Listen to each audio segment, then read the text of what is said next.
Greece நாட்டின் கேஸ்தலோ ரீசோ கடல் பகுதியில் நிகழ்ந்த கப்பல் விபத்தில் சிக்கிய 5 மலேசியர்கள் பத்திரமாக மீட்கப்பட்டுள்ளனர். கடந்த செவ்வாய்க்கிழமை நிகழ்ந்த இந்த சம்பவத்தில் பாதிக்கப்பட்ட மலேசியர்கள் கிரீஸ் நாட்டு கடலோர போலீஸ்காரர்களால் மீட்கப்பட்டதை வெளியுறவு அமைச்சான விஸ்மா புத்ரா உறுதிப்படுத்தியது. அவர்கள் பயணித்த கப்பல் விபத்துக்குள்ளான நிலையில் மீட்பு படையினர் துரிதமாக செயல்பட்டு அவர்களை காப்பாற்றியுள்ளனர். இந்த விவகாரத்தை ருமேனியாவில் உள்ள மலேசிய தூதரகத்தின் வாயிலாக வெளியுறவு அமைச்சு அணுக்கமாக கவனித்து வருகிறது. பாதிக்கப்பட்டவர்களுக்கு தேவையான தூதரக உதவிகள் வழங்கப்பட்டு வருவதோடு அவர்களின் பாதுகாப்பு மற்றும் நலனை உறுதி செய்ய அதிகாரிகள் நடவடிக்கை எடுத்து வருகின்றனர். மீட்கப்பட்டவர்களின் விவரங்கள் இன்னும் அதிகாரப்பூர்வமாக வெளியிடப்படவில்லை.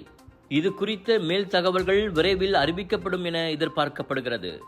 மக்களே, உங்களுக்கு ஒரு நல்ல செய்திங்க.